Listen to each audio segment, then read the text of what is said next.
So I imagine that most of us could picture Genevieve in the park. We can picture the expression on her face as she walked up to that friend-to-be and handed her her ice cream. Wouldn't that just be an amazing picture to put up on the screen right now? Can't you just see that picture? How many of us have had an experience, a situation where we have been asked or we have decided to reach out to somebody? What were the feelings in your stomach? What was the going on in your mind as you were moving towards someone that you weren't sure if, she might just take that ice cream and put it right in your face or something. You don't know what's going to happen. But how many of us have had experiences of going up to someone or reaching out to someone that we didn't really like? This is different than the way kindness usually is played out in society. Really, what often passes for love or kindness in our society is really negotiation. That's really what's going on. Really, we are negotiating what we need. We're spending time with one person who we think is going to yield more in whatever we're looking for, whether it's affection, whether it's attention, whether it's somebody that kind of stimulates us intellectually, whatever. We're constantly, I don't know about you, but there's just kind of this calculation going on a lot. Do I really want to talk to that person? Let me see if I can avoid this person and go over and talk to that person. And it's something we all do. It's not about, who's better or who's worse or whatever. My guess is that we all do that to a certain extent. But the scripture is inviting us to a different level of relationship. And this is really a whole different way to think about our relationship with God and our relationships with other people. And that is to enter into relationship regardless of what the return might be. Entering into the relationship not on the basis of what someone has done for us, not on the basis of what we think someone might do for us, but rather entering into our encounters, our relationships with other people simply out of the ever-flowing, abundant love of God, which is limitless.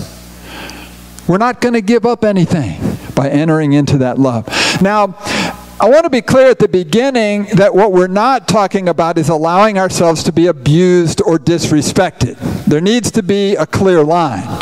We're not, a lot of times kindness on the other extent of the balance is just about, oh yeah, I know he beats me all the time. I know, this person is never going to change. I'm just going to take it because I'm kind, because I'm nice. And that's really not what this scripture is about. Jesus is very clear that loving another is always in balance with loving myself, that there's no distinction between loving myself and loving another. The way Richard Peck describes love as being the willingness to extend oneself for the spiritual growth of oneself or another, and oftentimes those two are indistinguishable. So love is always about respect. It's always about well-being for all parties. But the issue is, in the everyday context, or in the many contexts of our lives, can we understand the essential unity that we share with one another, and can we understand and open ourselves to the never-limited abundance of God's love?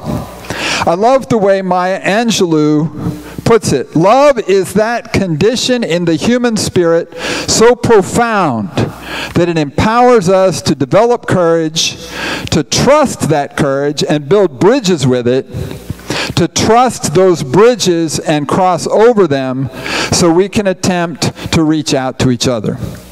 Love is a whole new way of being. It's a way of living into the unity. So all of this is really beautiful. This is really nice. This is high and lofty. But the fact is that some people are just annoying.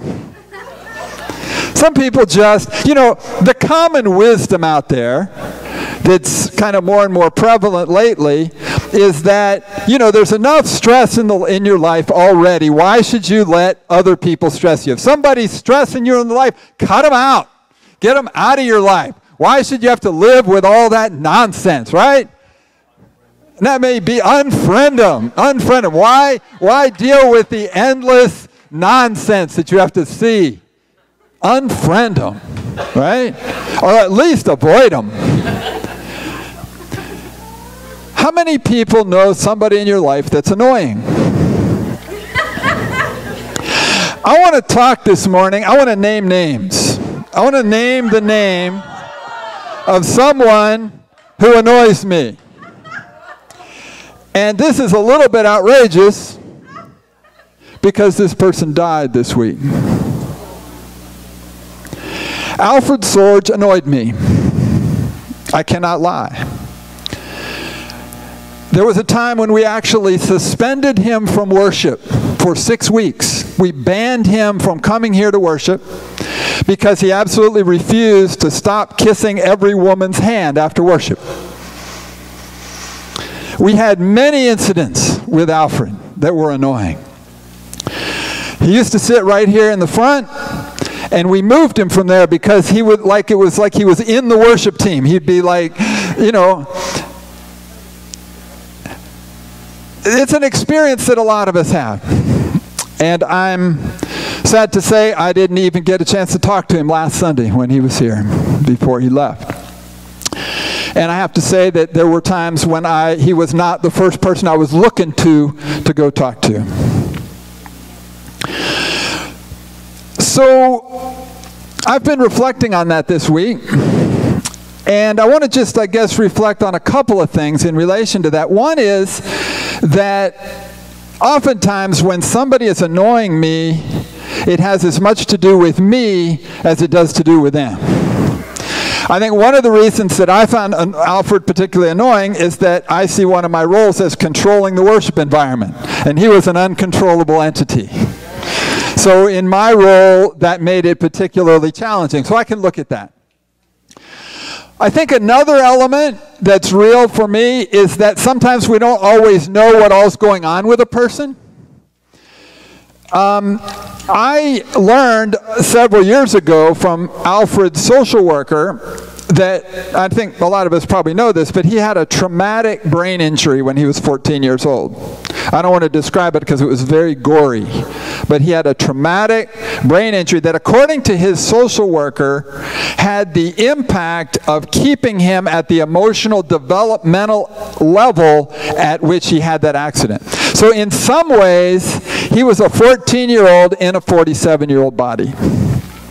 And a lot of that really explains the kind of just nuisance that he would do, the kind of stuff he would just do. And, you know, it's interesting that a lot of times when somebody's annoying to you, you know, what you want to do is not spend time with them. But I got to tell you, if I ever wrote a book about New Day, there would have to be a whole chapter devoted to Alfred. And I would have to say some of the most meaningful and hilarious moments of my life have happened with him. There was the time that Chris and I took Alfred to a Yankees game. And Alfred was the most grateful I have ever seen anybody in my life. He was thrilled. And, you know, it was a real meaningful experience to get to do that with him. Another one was the time he asked me to go to the 52nd precinct with him because he had been robbed and he didn't think they would take him seriously. I mean, he dealt with that a lot out on the streets, you know, with the way he walked and just a whole lot of stuff. And so I said, all right, I'll go with you. So we went and we explained the situation to the desk cop, and they sent us upstairs. And we sat, and after a couple of minutes, the detective came out. And the detective came first to me. He shook my hand. He said, I'm Detective Johnson. You know, I said, I'm Pastor Cunningham. I did it like that. And then he goes to Alfred, and he goes, I'm Detective Johnson. And Alfred goes, Bond, James Bond.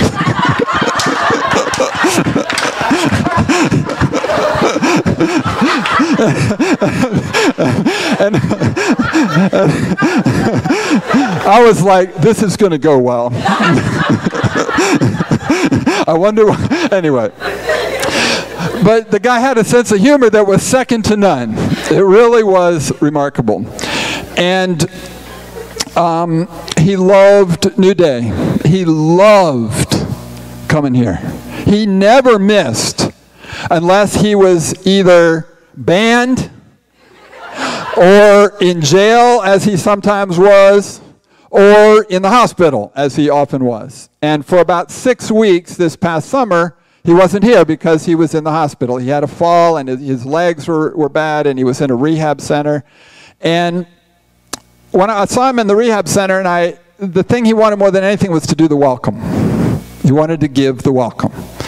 And, you know, I was always afraid to have him do the welcome because, first of all, who knows what he was going to say? And second of all, it was hard to understand him when he spoke because he had a tendency to talk so fast that you couldn't understand the words that were coming out. But in that rehab, he also saw a speech therapist. And I was amazed. He actually, when he would slow down and speak each word distinctly and clearly, you could understand every word he said. And so I was like, all right. And so today was the day he was to do the welcome. But he came to worship last Sunday. He was out of rehab 3 days. And he wanted to come. He wanted to come to church. He came to church. He went home, according to his mom. He had a nap, had some lunch. Later in the evening, he went out. He came back in, and he collapsed in the hallway outside his apartment. And it's unclear exactly what happened. It seems that the ambulance that came didn't have oxygen, and it seems that he suffocated. So I don't know what all combination of things happened, but it's a tremendous loss for us. And it's amazing to me how sometimes you don't realize who you're with until you lose that person. You know, that's the time when you really begin to reflect, you really begin to move through the petty things that so often divide us, the petty things that keep us from seeing the treasure that is in someone and that is reflected in someone's life. So there will be a funeral this week. I don't know yet whether it's going to be Wednesday, Thursday, or Friday. It'll probably be in the morning. I'll put a word out as soon as I know. It's probably going to be at the funeral home up on Perry up here. So, I mean, I think this is an experience that a lot of us have. You know, annoyance can keep us from being kind. It can keep us from being respectful. What Jesus is talking about is the kind of kindness that is not determined by how the other person acts to us. As a matter of fact, the way the other person responds to us is actually not relevant to the kindness and the respect that we give, which is a part of our character.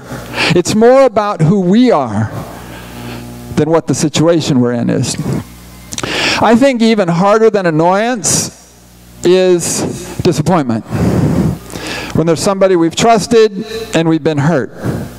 It's very difficult to move from that into a place of continuing respect and being kind. And, you know, again, the respect and abuse thing comes back into play. But even in situations where we are just really feeling disappointed. I had this experience this summer when the leaders in our church decided not to give us the funding that we had been seeking for the Harlem site. And I was extremely disappointed about that. I thought it was something that we had been promised. I thought it was a deal. I thought that was the direction we were moving. It had a huge impact on what we were doing there and whether we were able to do it or not.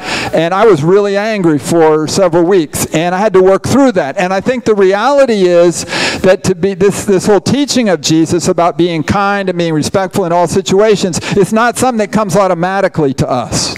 It's not an immediate instinct for us. It's not our first move. It takes conscious, intentional effort to work through. And I really tried to work through this for a while. I tried to feel like, what are all the emotions that are here?